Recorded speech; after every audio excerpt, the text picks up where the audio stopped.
여러분, 리트 추리논증 시험장에는 크게 두 부류의 수험생이 존재합니다. 첫 번째 수험생, 지문이 나오면 첫 문장부터 마지막 문장까지 고지식하게 다 읽고 비로소 선택지로 천천히 내려가는 순진한 모범생 수험생.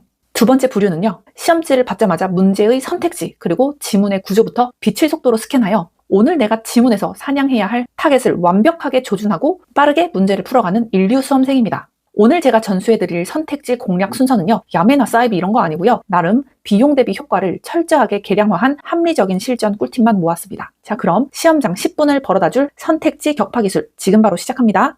포인트 첫 번째, 선택지 순서대로 보지 마라. 추리논증 시험장에서 많은 학생들이 하는 실수가 있는데요, 바로 선택지를 1번부터 5번까지 순서대로 보는 것입니다. 실제 시험에서는 시간이 부족하기 때문에 선택지를 보는 순서 자체가 중요한데요, 지금부터 실전 시험에서 활용할 수 있는 선택지 우선순위 전략을 알려드릴게요. 첫 번째 유형입니다. 복수 조건, 혼용형 선택지는 먼저 확인하라. 조건 적용형 문제에서 선택지가 다음과 같이 구성되어 있다고 가정해 보도록 하겠습니다. 선택지가 이렇게 구성이 되어 있다면 여러분들은 어떤 선택지부터 먼저 확인하실 건가요? 합격하는 수험생들은 여기서 망설임 없이 4번과 5번 선택지부터 칼날을 들이댑니다. 출제위원이 궁극적으로 측정하고자 하는 핵심 능력은 개별 요건을 완벽하게 인지하는 것이 아닙니다. 서로 다른 칸에 숨겨진 여러 개의 제약 조건을 입체적으로 결합하고 제어할 수 있어? 이 정도의 수준을 수험생들에게 원하고 있습니다. 따라서 출제자가 가장 고도로 설계하고 검토를 거듭하며 마침내 정답으로 낙점하고 싶어하는 선지는 여러 조건이 정교하게 얽혀있는 4번 또는 5번일 수밖에 없습니다. 물론 4번과 5번 중에서 무조건 정답이 있어 라는 맹목적인 믿음을 가지라는 것은 아니고요, 출제자가 요구하는 고난도 인지 연산의 최종 종착지가 바로 이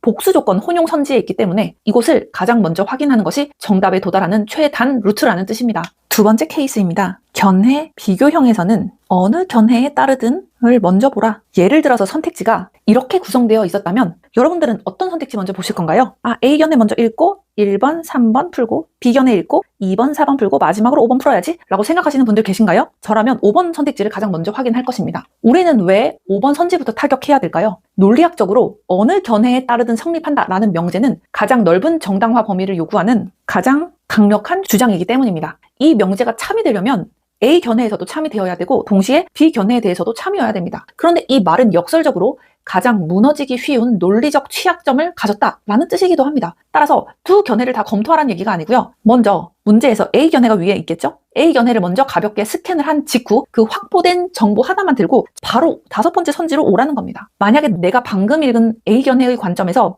5번 선지의 내용이 조금이라도 어긋나거나 발례가 존재한다? 그럼 B 견해는 읽어볼 필요도 없이 5번이 즉각 오답으로 제껴지겠죠. 가장 강한 주장은 단 하나의 발례만으로도 무너지기 때문입니다. 그런데 5번이 정답이 아닌 것 같다라고 하면 1번과 3번을 그 다음 순서로 보면 되겠죠.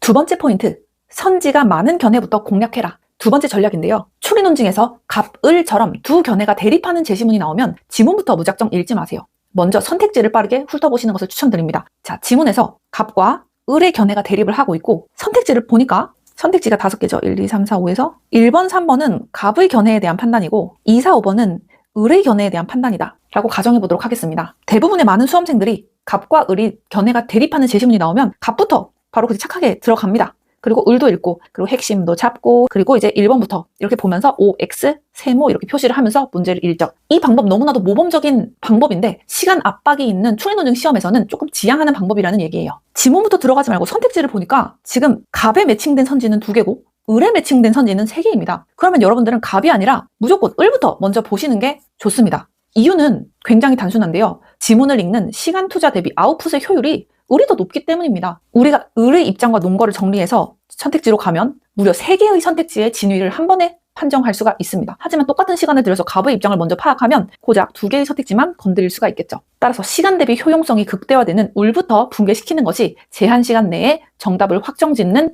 압도적인 치트키이다. 세 번째 포인트, 상충하는 선택지는 정답 후보를 좁혀라. 문장이 좀 이상하네요. 상충하는 선택지가 있다면 정답 후보를 좁힐 수 있다. 이런 내용인데요. 한번 설명을 드릴게요. 추리논증에서는 선택지끼리 논리적으로 충돌하는 경우가 있습니다. 예를 들어서 1번 선택지가 처분 보상은 5천만 원 이하이다. 두 번째, 처분 보상은 최대 1억 원까지 청구 가능하다. 이 2개의 선택지 동시에 참일 수 있나요? 없죠. 하나는 5천만 원 이하라고 하고 하나는 최대 1억까지 청구 가능하다고 하니까 이 두 선택지는 동시에 참일 수 없습니다. 따라서 둘 중 하나는 반드시 정답 후보가 된다. 이런 경우에는 다른 선택지부터 처음부터 동일하게 힘줘서 검토할 필요가 없습니다. 왜냐하면 이 상충하는 두 개의 선택지 중에서 정답이 있을 테니까. 또 다시 말하면 이 문제를 못 풀어서 그냥 찍게 되더라도 이 두 개 중에서 하나를 찍어야 된다는 얘기예요. 두 개 중에서 하나는 정답이라는 거 눈치채기. 또 다른 유형인데요. 이 유형을 보겠습니다. 선택지 1번 기역이 참이면 미음이 반드시 참이다. 선택지 2번 기역과 디귿이 참이면 미음이 반드시 참이다. 이 경우에 1번이 참이면 2번도 당연히 참이 되겠죠. 왜? 2번은 1번보다 조건이 더 추가되어 있는 더 약한 주장이기 때문이에요. 따라서 1번이 거짓이라면 2번도 함께 거짓이 됩니다. 즉 두 선택지는 함께 움직이는 관계라는 거예요. 두 개의 선택지를 동시에 처리할 수 있습니다. 정리하면 선택지끼리 상충하거나 논리적으로 연결이 되어 있다면 개별적으로 보지 말고 묶어서 판단해라. 포인트 4. 무조건 쉬운 것부터 처리해라. 추리논증에서는 선택지 소거법을 적극적으로 활용해야 됩니다. 예를 들어서 보기 기역, 니은, 디귿 중에서 기역이 틀렸다는 것을 확인했습니다. 그러면 남은 선택지는 니은과 디귿 두 개로 좁혀지겠죠. 이때 중요한 것은 남은 두 개를 똑같이 순서대로 볼 필요가 없다는 겁니다. 예를 들어서 니은은 4줄짜리 복잡한 선택지이고 디귿은 2줄짜리 간단한 선택지라면 먼저 디귿부터 확인할 수도 있겠죠. 왜냐하면 짧고 단순한 선택지는 판단 비용이 나르고 빠르게 정답을 결정할 가능성이 높기 때문입니다. 만약에 디귿만으로도 정답이 확정된다면 니은처럼 긴 문장을 괜히 볼 필요가 없겠죠.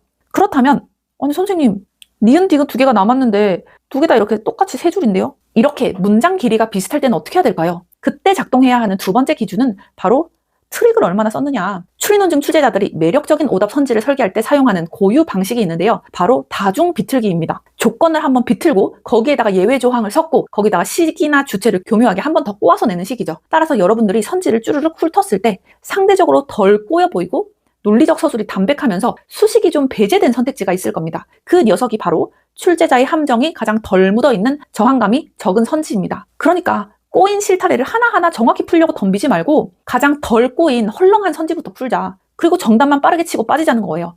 진짜 공부는 로스쿨 가서 해야지. 여기서 하면 안 되는 거죠. 포인트 5. 보기형 문제는 전체를 묶는 선택지부터 확인하라.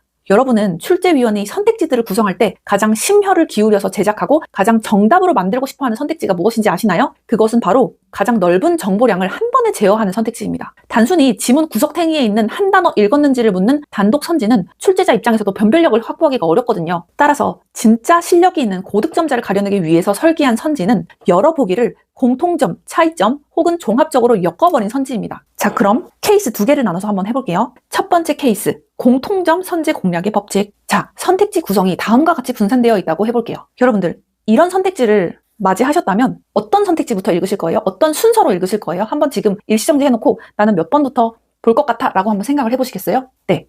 영리한 수험생은 가장 먼저 기역과 니은의 공통점을 확인하고 그 다음에 차이점을 확인하고 나머지 단독 설명 선택지를 봅니다. 이유가 뭘까요? 수학으로 따지면 교집합에 해당하는 공통점을 묻는 4번은 기역과 니은이라는 두 가지 명제를 동시에 통제하는 선지입니다. 이거는 출제자가 지문의 핵심 메커니즘 두 줄기를 완벽하게 장악했어?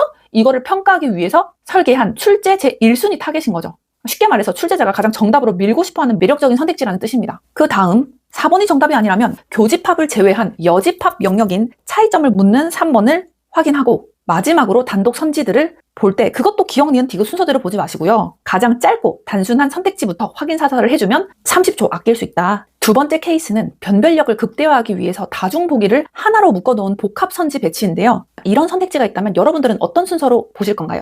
정답이랄 건 없지만 저라면 2번 기역, 니은, 디귿을 전체 설명하는 것을 첫 번째로 보고 그 다음에 니은, 디귿 공통점으로 갑니다. 그 다음에 기역, 니은 비교로 가고 마지막으로 4번, 5번으로 갈 것 같습니다. 이 구조에서 출제자가 던지는 무언의 메시지를 읽으셔야 됩니다. 출제자가 이렇게 선택지를 깔아놓고 이렇게 묻고 있는 거죠. 수험생아, 너 지문 제대로 읽었어? 하나도 빠짐없이 내가 깔아놓은 논리 구조 전부 다 읽었어? 이렇게 묻고 있는 거예요. 이 출제 의도를 고스란히 담아낸 그릇이 바로 기역, 니은, 디귿을 아우르는 2번 선지입니다. 가장 많은 정보를 밀도 있게 집약해둔 선지이자 출제자가 혼신의 힘을 다해서 정답으로 유도하고 싶어하는 선지죠. 가장 많은 정보를 담고 있는 2번부터 판단의 잣대를 들이댄 후에 2번이 참이면 그냥 넘어가시면 되고 거짓이라면 3번으로 가셔서 공통점을 타격하고 그 다음에 1번 선택지로 넘어가시면 됩니다. 정리하면 보기형 문제에서는 단독 설명보다 여러 보기를 함께 묻는 선택지를 먼저 봐라. 즉 많은 정보를 담고 있는 선택지부터 확인하라는 겁니다. 다만 이게 100% 통한다면 학생들이 공부할 필요가 없겠죠. 무조건 이렇게 선택지 고르는 공식을 외워서 문제를 안 읽고 선택지만 보고 이제 정답을 공통점 들어간 거 찾고 전체 들어간 거 찾고 이런 식으로 풀겠죠. 그 말은 100%가 아니라는 뜻이에요. 이거는 알고 가셔야 됩니다. 이 방법에 맹목적으로 의존하지 마시고 실전에서 정답 확률을 단 1%라도 올릴 수 있는 방법이다. 100% 의존하시면 안 됩니다. 포인트 6. 반드시, 모든, 절대가 보이면 가장 먼저 의심하라. 선택지에 반드시, 항상, 모든, 절대적으로, 예외 없이, 언제나 이런 표현들이 나오면 일단 경계하세요. 왜냐하면 이런 표현들은 논리학에서 강한 명제라고 부릅니다. 강한 명제가 맞으려면 충족해야 할 조건이 굉장히 많고 틀리려면 발리 하나면 충분합니다. 예를 들어서 제시문이 대체로 A이면 B다 라고 말했는데 선택지가 A이면 반드시 B다 이렇게 되어 있다면 이거는 틀린 선택지가 되겠죠. 대체로와 반드시는 전혀 다른 주장이니까요. 제가 말씀드리는 것은 반드시, 항상, 모든, 절대적으로, 예외 없이, 언제나 이런 표현이 나오면 무조건 오답이다가 아닙니다. 실제 기출에서도 극단 표현이 정답인 경우 당연히 존재합니다. 다만 시험장에서 시간이 부족하다면 가장 먼저 의심해야 할 선택지가 바로 이런 강한 표현이 들어간 선택지라는 것입니다. 포인트 7. 핵심이 답이다. 참 거짓을 떠나서 핵심 주장, 핵심 논거에 가까운 선택지가 정답인 경우가 많습니다. 이거는 언어이해랑 추리 논증에서 통용되는 얘기인데요. 따라서 마지막에 시간이 없어서 정 찍어야 될 때 1분 이하로 남았을 때 그때는 선택지 5개의 정오답을 판별하기 힘드니까 마지막 최후의 1초가 남았다면 그냥 제시문에서 나온 핵심 키워드를 보고 그 핵심 키워드가 들어간 선택지에서 답을 골라라. 네, 마지막 포인트입니다. 최후의 1초를 지배하는 찍기 공식 5단계. 이 공식을 적용하기 위해서는 출제자가 만든 선택지 판의 구조가 지금부터 알려드리는 5가지 조건에 완벽히 부합을 해야 됩니다. 첫 번째, 반드시 기역, 니은, 디귿, 보기형, 합답형, 문항일 것. 이 법칙은 일반적인 오지선다형이 아니고 오직 보기에서 옳은 것을 골라서 조합하는 문항에서만 작동합니다. 2단계, 첫 번째 보기인 기역이 확실한 참으로 판명될 것. 문제를 풀었을 때 가장 직관적인 첫 번째 보기인 기역이 무조건 맞다는 확신이 서야 됩니다. 그 다음 3단계, 선택지 중에 기역이 없는 번호를 지웠을 때 정확히 2개가 날아갈 것. 이렇게 말로만 들으시니까 헷갈리시죠? 제가 오른쪽에 한번 보여드릴게요. 선택지를 1번에 기역, 2번은 니은, 3번은 기역 니은, 4번은 기역 디귿, 5번은 니은 디귿. 이런 선택지가 있다고 가정을 해볼게요. 자, 2단계에서 기역이 확실한 참이라고 했죠. 기역이 확실히 참이기 때문에 기역을 포함하지 않는 2번과 5번 2개를 지워냅니다. 그러니까 정확히 2개의 선택지가 소거가 된 거죠. 이 여자 지금 뭐 하는 거야? 네, 한번 끝까지 들어보세요.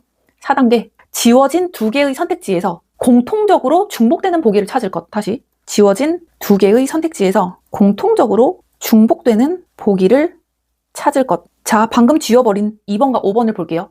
이 두 오답에서 공통적으로 들어있는 교집합 보기가 뭐죠? 바로 니은입니다. 자, 니은을 찾으시고 마지막 5단계. 그렇다면 거기서 찾은 공통 보기, 여기서의 니은은 출제 공학상 거짓일 확률이 압도적으로 높다. 여기가 핵심입니다. 보통 이런 교집합으로 걸러진 보기 니은은 대개 출제자가 오답용, 즉 매력적인 오답으로 설계한 틀린 보기입니다. 따라서 니은이 거짓이기 때문에 니은을 포함하고 있는 기역 니은마저 탈락하게 되며 정답은 기역과 디귿으로 단숨에 압축되게 되죠. 아니 선생님, 이게 어떻게 수학적으로 가능한가요? 라고 의구심이 드실 수 있는데요.